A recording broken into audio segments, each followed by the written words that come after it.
Hi, my name is Christine and this is the first of my many to come videos. In this video I would like to address basically your basic tools and application of them, and just keep watching to see. Thank you.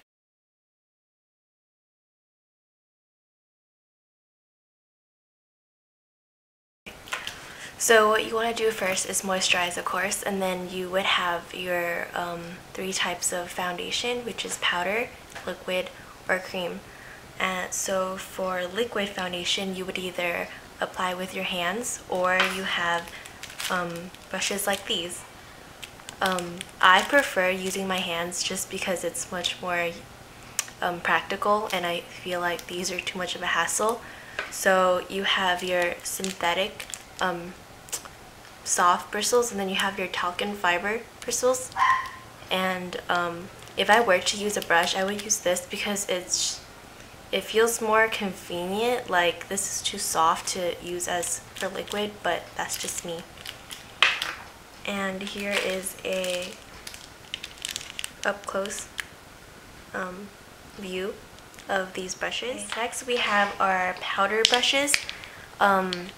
Again, if you were to use powder only, then you would moisturize and then powder your foundation with this brush. You can also use this brush, but I feel like it's too light of a hand, so you wouldn't grab much powder, and it's better off as a setting powder brush than anything else. So if I were to use powder foundation, or to set my powder in like a more heavier coat of way, I would probably use this brush, and this is my everyday flat top brush. And okay, so that would be it for foundation, and then you would set your foundation with this brush, like I said before. Okay, so next up we have our blush brushes, which are these. So as you can tell, they're very different in their structure, hence also the methods used are different as well. This is my everyday blush brush just because it's easy for blush application as well as contouring. And then you have the stippling brush. Again, this is very multifunctional. You can use it to apply liquid foundation or set your powder, but I don't think it's good for either one of those things. So I use this to apply blush that may be very pigmented, so you would want a lighter hand. This is perfect for that. And then you have your very typical slanted angle fluffy blush brush, which is good for, but since I feel like this is too fluffy and too big for my face, it's not useful for me. And then you have this awkwardly crescent moon blush brush, or contour blush actually, and I haven't found much use for it because it doesn't fit the crevice of my face too well, and it would apply too much bronzer up here, and I don't want that. I want it down here. So this is kind of inconvenient for me, but you can see how this brush would seem practical. Okay, so moving on. Again, here are the up close profile or view of these brushes. Next we have eyeshadow brushes, which are these. I think it's essential to have maybe 5 of these brushes that I'm holding, or 4 actually, and the rest is kind of like a leisure product. Is that right?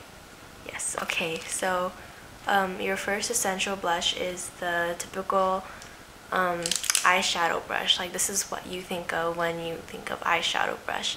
It's fluffy, and it's a round edge brush, and it's very good for applying on the lid itself. And yeah, this is what it's for.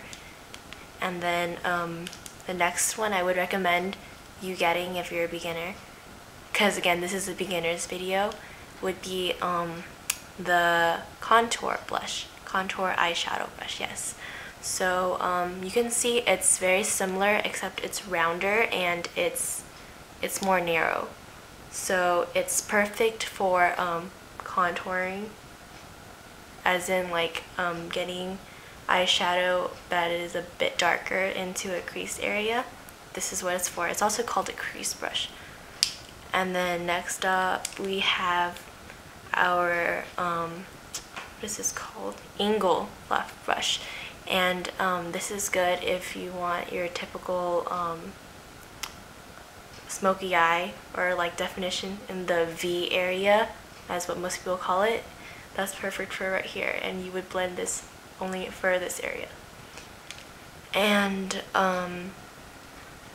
this one is, I'm not sure what it's called, but it's very similar to the contour blush, except if you're Asian, this might come in handy because this can double as your contour blush, or like a V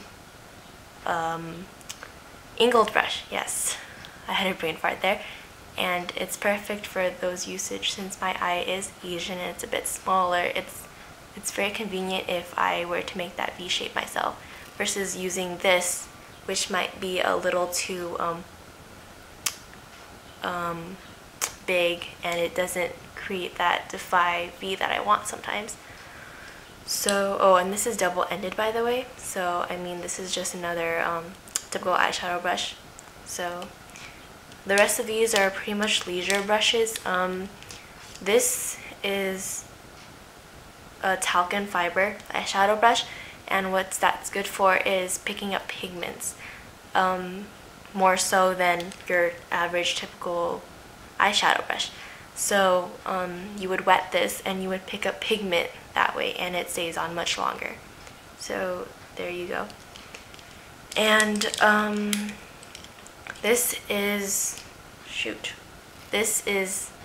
I don't have my other one with me, but this is basically like your typical angled liner brush, and it's good if you were to use gel eyeliner.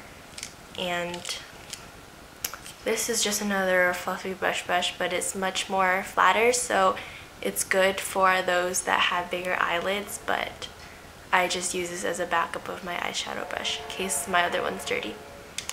So there you go. And this would be good for, I would say this is eye and face brush, because it's like a contour blush, but it's multifunctional. It's for, I would use this for the bridge of my nose to contour it that way, or to maybe create a darker definition of the high cheekbone effect, or you would just brush this slightly over your eyebrow area and give it a highlight that way.